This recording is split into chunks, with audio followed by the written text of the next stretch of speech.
Kita mau sama-sama baca firman Tuhan yang terdapat di Kolose 3 ayat 15. Hendaklah damai sejahtera Kristus memerintah dalam hatimu, karena untuk itulah kamu telah dipanggil menjadi satu tubuh, dan bersyukurlah.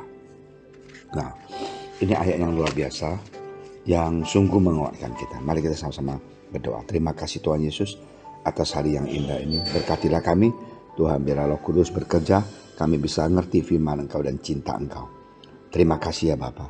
Di dalam nama Engkau Tuhan Yesus kami telah berdoa. Amin. Saudara sekalian, manusia hidup di dunia ini hanya mencari satu kerinduan, yaitu ada damai sejahtera. Bukan hanya jasmani, bukan hanya dalam keuangan, pekerjaan sukses dan segalanya, tapi di dalam hati. Kalau hati ini tidak tenang, hidupnya berantakan. Kalau hati ini kacau balau, keluarga akan berantakan. Kalau hati ini gelisah, tidak akan bisa sukses dalam pekerjaan ataupun dalam usaha. Terima kasih Tuhan atas kebaikan Engkau. Ya, kita akan tahu bahwa Tuhan Yesus itu begitu luar biasa. Dia baik sekali, sayang sama kita, cinta sama kita. Dia memberikan yang terbaik buat kita. Supaya apa? Supaya kita memiliki damai sejahtera di dalam hati kita. Bukan hanya di luar, tapi di dalam hati. Terima kasih Tuhan. Marilah kita ingat, kedamaian adalah bukan emosional saja. Itu adalah suatu yang tenang di dalam jiwa dan raga kita. Saat kita berdamai dengan Tuhan Yesus, maka kita akan mendapatkan damai sejahtera. Karena Tuhan adalah the peacemaker. Dia adalah the source of peace, sumber damai. Tuhan ingin kedamaiannya memerintah dalam hidup kita. Ibrani untuk damai itu, Alkitab itu adalah shalom. Shalom itu adalah damai sejahtera. Ya, ingat, shalom itu, damai sejahtera itu bukan hanya disebut dari mulut kita. Kita harus mau memilikinya di dalam kehidupan kita.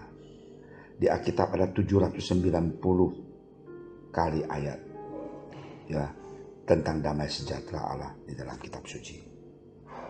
Bagi mereka yang sedang patah hati, Tuhan memberikan kita kedamaian yang menenangkan.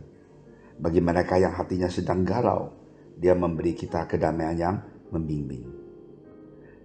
Kita galau, Dia membimbing kita. Ya, ingat, kalau kita patah hati, kenapa orang itu bisa bunuh diri? Begitu muda, umur 23 tahun. Ya, dia influencer yang begitu luar biasa di Tiongkok. Hanya satu pacar, karena pacar umur 23 tahun kalau tidak salah, dia membunuh diri. Kenapa?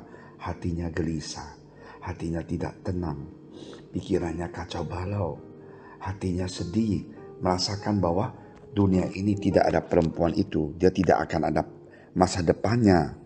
Karena itu dia bunuh diri. Karena itu dia tidak mau lagi hidup di dunia ini. Kenapa? Karena hatinya tidak tenang. Kenapa? Hatinya gelisah. Firman Tuhan janji, Dia akan memberikan kita kekuatan. Kita patah hati, Tuhan tiba-tiba bisa ingatkan kita bahwa tidak ada yang kekal di dunia ini. Kita patah hati, mungkin Tuhan tahu bahwa perempuan ini atau cowok ini tidak cocok buat kita. Dia mengizinkan hubungan ini putus hubungan, ya nggak apa-apa. Dia akan menyediakan yang lebih baik buat hidup kita.